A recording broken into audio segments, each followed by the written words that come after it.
मैं हूं अली हमजा और उम्मीद करता हूं आप खैरियत से होंगे। नाज़रीन, आज हम मौजूद हैं सुप्रीम कोर्ट ऑफ पाकिस्तान में। सुप्रीम कोर्ट ऑफ पाकिस्तान में आज आपको जिस तरह मालूम है कि इस्लामाबाद हाई कोर्ट के 6 जजेस ने जो एक लेटर लिखा था उसके ऊपर सुओ मोटो नोटिस लिया गया था और आज उसकी समाअत हो रही थी। समाअत जो थी नाज़रीन, उसके अंदर 7 जजेस मौजूद थे। आखिर के अंदर काजी फ़ायज़ ईसा साहब जो CJP हैं पाकिस्तान के, उन्होंने कहा कि आज सिर्फ 7 जजेस ही अवेलेबल थे, नहीं तो हमने फुल कोर्ट बनानी थी। कुछ जजेस कराची में हैं, कुछ लाहौर में हैं, और उन्होंने इस केस को आगे जो है टेंटेटिव डेट दी है 29 अप्रैल की। और उसके अंदर सुप्रीम कोर्ट बार एसोसिएशन के जो सदर हैं शहजाद शौकत, उनसे भी पूछा है कि आपके पास क्या तरीक़ाकार है कि इस केस को आगे कैसे लेके जाना है। उसके अलावा अटॉर्नी जनरल से भी उन्होंने कहा है कि असिस्ट करें, और साथ में 29 अप्रैल तक इस केस को आगे ले गए हैं। और 12 जो सीनियर प्यूनल जज हैं जस्टिस मंसूर अली शाह साहब, उन्होंने भी कहा था कि हमारे पास भी बहुत से आइडियाज़ हैं मगर आप लोग हमें आइडियाज़ दें। और इसके अंदर इंडिपेंडेंस ऑफ जुडिशरी के ऊपर सारे जो थे वो सेम पेज पे थे। और काजी फ़ायज़ ईसा ने तो ये भी कहा कि इंटरवेंशन किसी भी किस्म की जो होगी वो हम बिल्कुल बर्दाश्त नहीं करेंगे, और अदलिया की आज़ादी के ऊपर किसी किस्म का समझौता नहीं होगा, और जो भी मामलात होंगे हम उनको देख लेंगे। अब थोड़ा ये है, नोट्स मैंने लिए हुए हैं। कार्रवाई थोड़ी लंबी थी, तकरीबन 1.5 से 2 घंटे ये कार्रवाई चली आज सुप्रीम कोर्ट में इस केस के ऊपर। तो अब हम इसको स्टार्ट करते हैं शुरू से, और आपको साथ रहना पड़ेगा, और मुकम्मल कार्रवाई जो है जिसके नोट्स वगैरह हमारे पास हैं उसके बारे में आपको साथ साथ बताता चलता हूँ। अच्छा, जब कार्रवाई शुरू हुई तो हामिद खान साहब जो हैं वो रोस्टम पे आए, और उन्होंने कहा कि मैं Lahore high court bar association की तरफ से एक एप्लीकेशन फ़ाइल करना चाहता हूँ, जिसके ऊपर काजी फ़ायज़ ईसा ने कहा कि आप इस तरह आके किसी भी बार की मुझे एप्लीकेशन इंडिविजुअली नहीं दे सकते। आपका एक फ़ोरम है, और जो सुप्रीम कोर्ट बार एसोसिएशन के सदर हैं वही आप सबके रिप्रेजेंटेटिव हैं, तो आपको उन्हीं के थ्रू आना होगा। मैं इस तरह आपकी एप्लीकेशन नहीं ले सकता, मैं इंडिविजुअली लॉयर्स के साथ भी मुलाकात नहीं करता। उन्होंने कहा कि आपसे ज़्यादा किसी को पता नहीं, बट वो दिन अब चले गए हैं कि CJP जो थे वो दरख्वास्तें लगाने के लिए वकला से मिलते थे, और मैं तो बिल्कुल वकला से नहीं बनता। मैंने तो काजी साहब कहना चाह रहे थे कि एग्जाम्पल सेट की है कि इख्तियारात अपने दे दिए हैं, और एक कमेटी जो है वो कमेटी एप्लीकेशन को देखती है। तो आपकी जो लाहौर हाई कोर्ट बार की जो एप्लीकेशन है वो अभी तक हमारे पास कमेटी में भी नहीं आई। और उन्होंने कहा ये पुराना तर्ज अमल था, इसको हमने ख़त्म कर दिया। इसके बाद फिर वो आए कि यहाँ की जो एसोसिएशंस हैं, उन्होंने कहा कि यहाँ की जो एसोसिएशंस हैं, जितने लॉयर्स हैं, उनको उनको इज़्ज़त देना पड़ेगी। उनका जो मकसद था कि एक हम सुप्रीम कोर्ट में बैठे हुए, तो सुप्रीम कोर्ट बार एसोसिएशन जो है इसको हम समझते हैं और मानते हैं, और दूसरा जो पाकिस्तान बार कौंसिल है जो कि 5 साल के लिए आती है इलेक्ट होके, उसके जो रिप्रेजेंटेटिव हैं वो हमारे पास आ सकते हैं, और दूसरा सुप्रीम कोर्ट बार एसोसिएशन जो 1 साल के लिए आती है। उसमें उन्होंने हामिद खान साहब को ये भी कहा, अगर आप लोगों से इख्तलाफात हैं तो वो आपके ज़ाती हैं, मगर हम जो हैं सिर्फ उनकी बात सुनेंगे। उसके बाद फिर attorney general of Pakistan rostrum पे थे। उन्होंने आके पूरा लेटर जब आया, जो कार्रवाई हुई उसके बारे में सबको बताया। उन्होंने कहा कि जब ये लेटर आया उसके एक दिन के अंदर अंदर आपके पास गए, और वो जो नाज़रीन आप सबको मालूम है, तो फिर वज़ीर आज़म के साथ मुलाकात का, और वो जितनी कार्रवाई थी काजी साहब उसको टेक्निकली और कॉन्स्टिट्यूशनली उसको जस्टिफाई करते रहे कि ये मैंने इस वजह से करवाया, इस वजह से करवाया। उन्होंने ये भी बताया कि जो अहमियत जो है वो खाली सुप्रीम कोर्ट के चीफ जस्टिस की नहीं होती, वो बाकी जितने भी जजेस हैं उन सारों की अहमियत होती है। जो एडमिनिस्ट्रेटिव हेड होता है वो CJP होता है, और जो उसके साथ सीनियर प्यून जज होता है वो होता है। उसके बाद उसके बाद इसी तरह बात होती है कि जो फेडरल गवर्नमेंट है उन्होंने फिर PM ने पूरा शोर करवाया, और जब इन्होंने कहा कि मुलाकात उनके साथ होनी चाहिए क्योंकि वो हेड है स्टेट के, तो उन्होंने कहा शहबाज शरीफ ने कि मैं अवेलेबल हूँ, और जब उनके पास टाइम हो तो फिर वो यहाँ पर आए। और आपको बताया फिर एक कमीशन बनाया गया। वो कमीशन जो था वो कैबिनेट से अप्रूव किया गया, और कैबिनेट से अप्रूव होने के बाद उसके अंदर नाम दिया गया जस्टिस तसद्दुक जिलानी का। 2 जजेस के नाम सामने आए थे, एक जस्टिस नासिर मुल्क साहब का और एक तसद्दुक जिलानी का। और इन्होंने देखना ये था कि जो नॉन कंट्रोवर्शियल जज हो उसको को अपॉइंट करें, मगर वो नाम जब उनके आए और फेडरल गवर्नमेंट के बाद जो कैबिनेट है उससे अप्रूवल हुआ, तो बकौल CJP और AGP साहब के सोशल मीडिया के ऊपर इतनी ट्रोलिंग हुई, उनके ऊपर इल्ज़ामात लगना शुरू हो गए, जिसकी वजह से फिर उन्होंने अपना नाम वापस ले लिया और अपने आप को रिक्यूज़ कर लिया उससे। CJP ने कहा कि मुझे भी बहुत बुरा लगा कि मैंने उनको इस मुश्किल में डाला, और इवेंचुअली उनको अपना नाम जो है वो वापस लेना पड़ा। इसके अंदर एक और बात भी ये हुई कि उन्होंने कहा जो कमीशन बन गया था, AGP मंसूर अमान बता रहे थे कि उसके लिए फेडरल शरीयत कोर्ट जो थी उसका इंतखाब किया गया था कि वो वहाँ पर बैठेगा और वहाँ पे अपने मामलात देखेगा, मगर जब उन्होंने नाम ले लिया तो उसके बाद वो वापस हो गया। उसके बाद फिर वो आगे लाइटर की तरफ चलते रहे और इसी तरह जो उसके इंग्रेडिएंट्स थे लाइटर के वो एक एक करके पढ़ते गए और काजी फायज ईसा बेसिकली अपने आप को जस्टिफाई करते रहे और उन्होंने कहा कि जो इन्फॉर्मेशन है वो गलत है और आइन के हिसाब से और बाकी मामलात से ये चीज़ें इस तरह चलती हैं। तो जब ये सब कुछ बातें हो रही थी तो उसके बाद यहाँ पे एजीपी ने पूरा यकीन दहानी कराई कि जो गवर्नमेंट ऑफ पाकिस्तान है वो भी पूरा साथ है इंडिपेंडेंस ऑफ जुडिशरी के, और शहबाज शरीफ और हमारी गवर्नमेंट है वो चाहती यही है कि इसके ऊपर कोई मसला ना हो और इसके लिए हम सारा कुछ कर रहे हैं। मगर उन्होंने एक बात याद दिलाई कि 2018 में या उससे पहले जब आपके ख़िलाफ़ मिर्ज़ा इफ्तिखार नामी शख्स ने धमकियाँ दी थी, तो वो जो धमकियाँ दी थी उसके ऊपर क्यों नहीं कुछ किया गया। फिर आपकी अहलिया जिन्होंने बाद में कंप्लेन भी फाइल की जिसमें जनरल फैज़ हमीद और शहजाद अकबर को नॉमिनेट किया, उसके ऊपर भी कोई नोटिस नहीं लिया गया। तो अब तो कम अज़ कम हमारे दौरे हुकूमत में नोटिस तो लिया जा रहा है और जो मामलात हैं उसके ऊपर जो है वो रिस्पॉन्स किया जा रहा है गवर्नमेंट की तरफ से। उसके बाद सीजीपी साहब ने फाइनली कहा कि चलें लेटर की तरफ आएँ और उन्होंने कहा कि मैंने इसको मुतअद्दिद बार इस लेटर को पढ़ा है और मैं इसको पूरी फुल सीरियसनेस के साथ इस लेटर को ले रहा हूँ।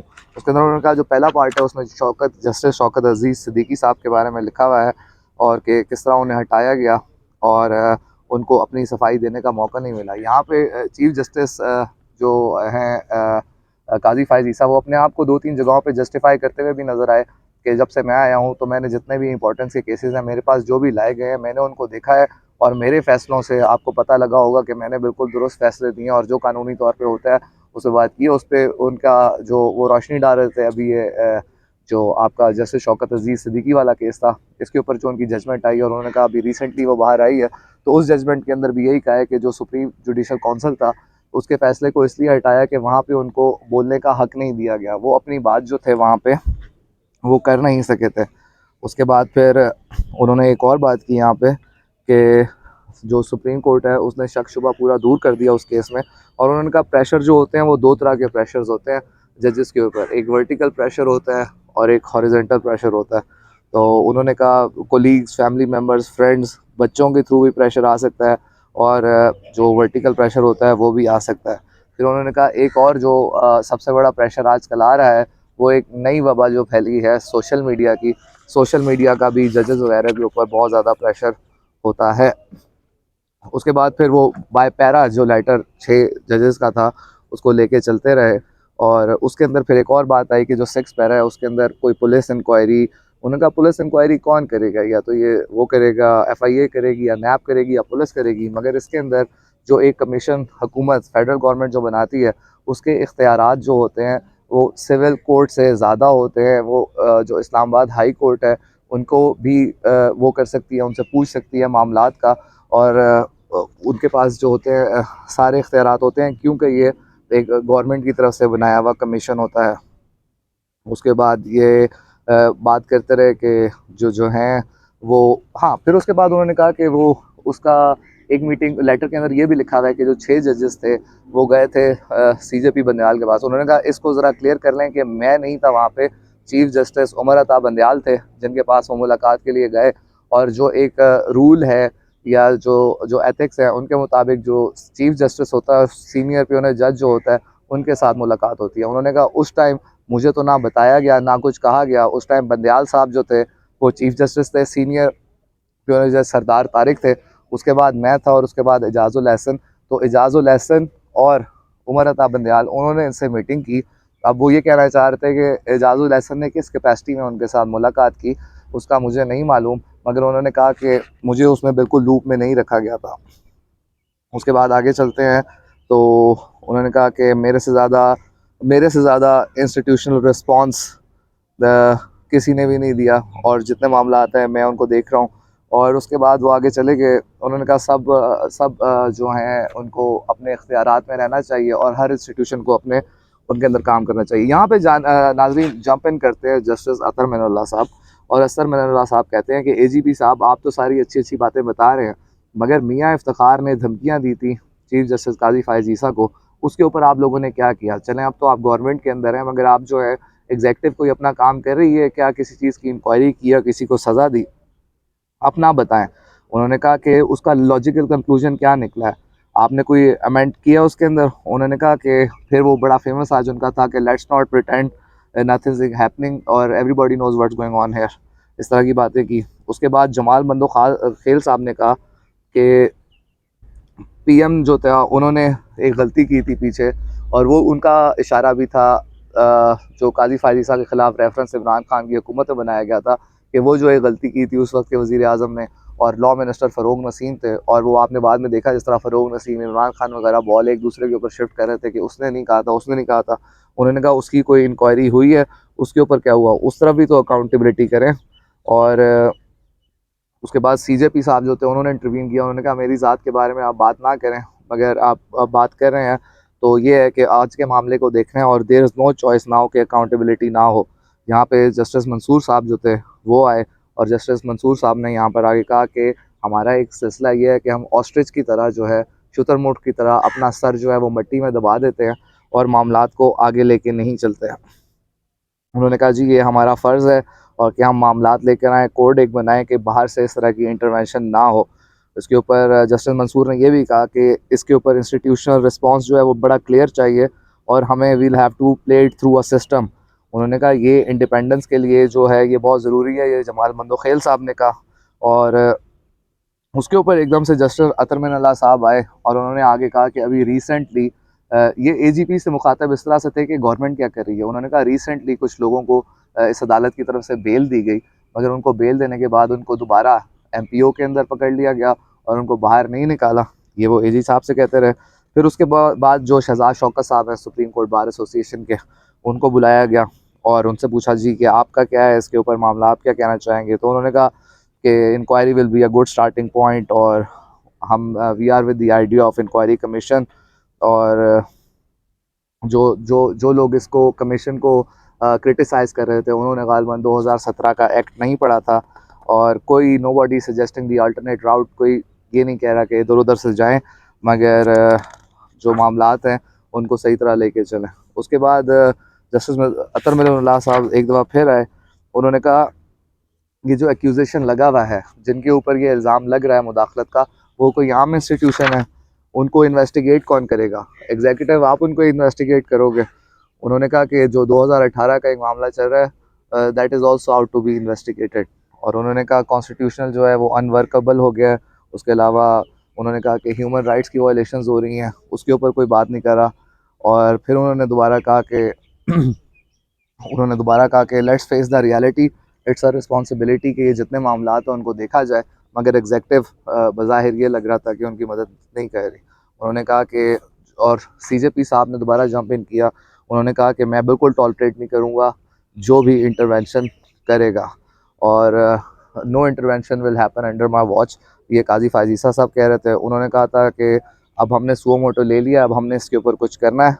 और उन्होंने कहा कि हमने बाकी जजेस को भी, यहाँ पर आया जस्टिस मंसूर साहब ने कहा कि हमने बाकी जजेस को भी एम्पावर करना है, इस्लामाबाद हाई कोर्ट के जजेस को और दीगर जो लोअर जुडिशरी डिस्ट्रिक्ट कोर्ट्स के जजेस हैं उनको भी हमने एम्पावर करना है। उसके बाद जस्टिस मंसूर ने कहा कि जो चीफ़ जस्टिस हैं उनको कौन कह रहा है, चीफ़ जस्टिस जो है उनके इख्तियारात जो हैं उनके बारे में बात की, और इस तरह करते कराते फिर कंक्लूजन की तरफ जब आए तो काजी फायज़ ईसा साहब ने दोबारा वही कहा जो हमने शुरू में आपको बताया था कि आज 7 जजेस अवेलेबल थे और वो 7 के 7 जजेस हम यहाँ पे बैठे हुए हैं। बाकी जो जजेस थे कुछ लाहौर में हैं, कुछ कराची में हैं, और अब आगे ईद की छुट्टियाँ आ रही हैं और मैंने भी एक वीक के लिए कहीं पर जाना है, तो उसके बाद टेंटेटिव डेट इसकी 29 अप्रैल रख देते हैं। और कोशिश ये होगी, क्या पता कि जो नेक्स्ट हियरिंग हो वो फुल कोर्ट के अंदर हो, और हमने इस मामले को लॉजिकल कंक्लूजन की तरफ लेके जाना है कि इंटरवेंशन जो हो वो किसी की भी कहीं पे भी ना हो। तो नाज़रीन, ये आज आपकी समाअत थी और कल एक और ख़बर के साथ आपके पास हाजिर होंगे। इजाज़त दीजिए। Thank you.